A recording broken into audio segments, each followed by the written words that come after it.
Salut toi! Ça te dit aujourd'hui de parler de la Wicca? Quoi? Tu te demandes ce qu'est la Wicca?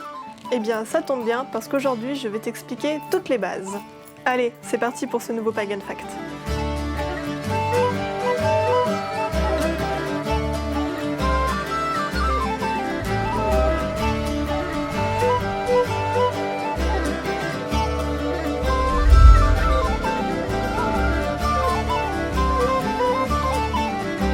La Wicca est une forme de religion héritière des anciennes croyances païennes. La définition que Scott Cunningham nous fait de la Wicca est la suivante. Une religion païenne à structure lâche, centrée sur la vénération des forces créatrices de la nature, d'ordinaire symbolisée par une déesse et un dieu. Il existe plusieurs formes de Wicca. C'est une religion que chacun peut adapter à sa manière en fonction de ses croyances. Il n'y a donc pas de forme pure ou originelle. Bien qu'il y ait des traditionalistes, personne ne peut prétendre pratiquer une Wicca 100% authentique. Car il n'existe pas de dirigeant, de prophète ou de messie reconnu par toute la communauté wiccane. De plus, les différentes structures de la Wicca n'ont pas forcément les mêmes rituels ou les mêmes représentations. En bref, il n'y a pas une seule bonne façon de pratiquer la Wicca. Bien que certains s'accorderont à dire que c'est Gerald Gardner qui codifia la Wicca. En fait, il a créé un syncrétisme entre plusieurs mouvements philosophiques et mystiques qui donna la Wicca moderne. Il s'est aussi pas mal appuyé sur les travaux de l'occultiste Aleister Crowley et des anthropologues Margaret Murray et Mircea Eliade. On attribue également à Gardner l'invention du néologisme Wicca. Wicca viendrait de l'ancien anglais Wiccacraft qui donnera witchcraft. Et Gardner lui attribua la définition de l'art des sages. Il se défend pourtant d'avoir inventé la Wicca, laquelle serait une survivance des anciens cultes païens du Moyen-Âge. Il insiste également sur le fait que chaque pratiquant de la Wicca doit créer son propre livre des ombres et donc sa propre Wicca. Car c'est grâce à cette réadaptation que la Wicca peut traverser les siècles. Mais il est toutefois considéré comme le fondateur de la Wicca moderne. Une vidéo exclusivement sur Gerald Gardner arrivera très prochainement sur la chaîne, donc si ça vous intéresse, je vous suggère de vous abonner. La moralité principale de la Wicca est « faites ce que vous voulez du moment que ça ne cause de tort à personne ». Et beaucoup de sorciers croient au triple retour. C'est-à-dire, ce que l'on fait, on le reçoit 3 fois en retour. Si on fait du positif, on reçoit 3 fois du positif. Si on fait du négatif... Négatif. Vous êtes négatif. C'est aussi un précepte qu'on retrouve chez beaucoup d'ésotéristes ou les adeptes de développement personnel. Le positif attire le positif, tandis que le négatif attire la négativité.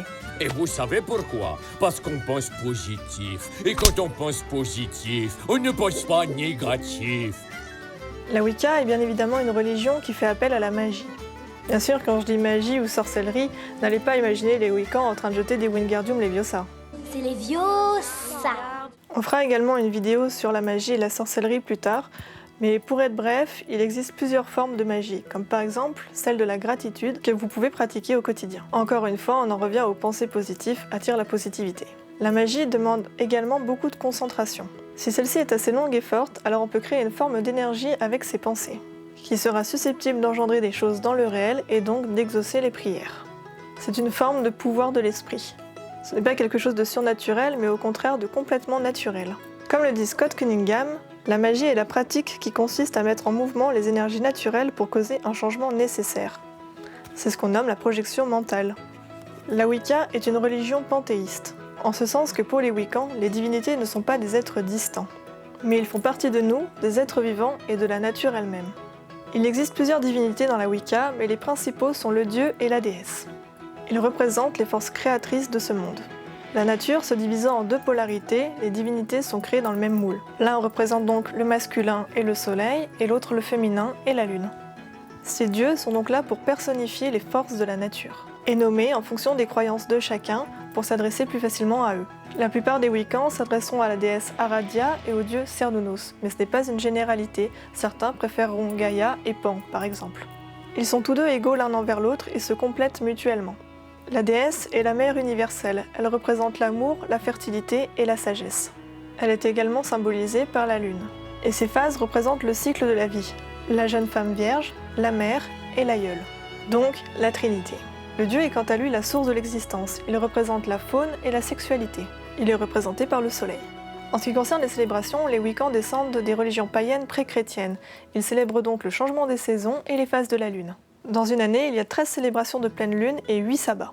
Et pour les fêtes, on fait une vidéo à chaque fois, comme vous l'avez certainement déjà vu sur la chaîne, et il y en aura tout au long de l'année, donc si ça vous intéresse, rejoignez-nous.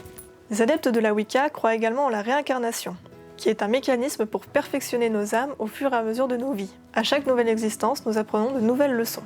Notre place sur Terre, notre ethnie, notre rang social, tout ça sont déterminés par notre karma.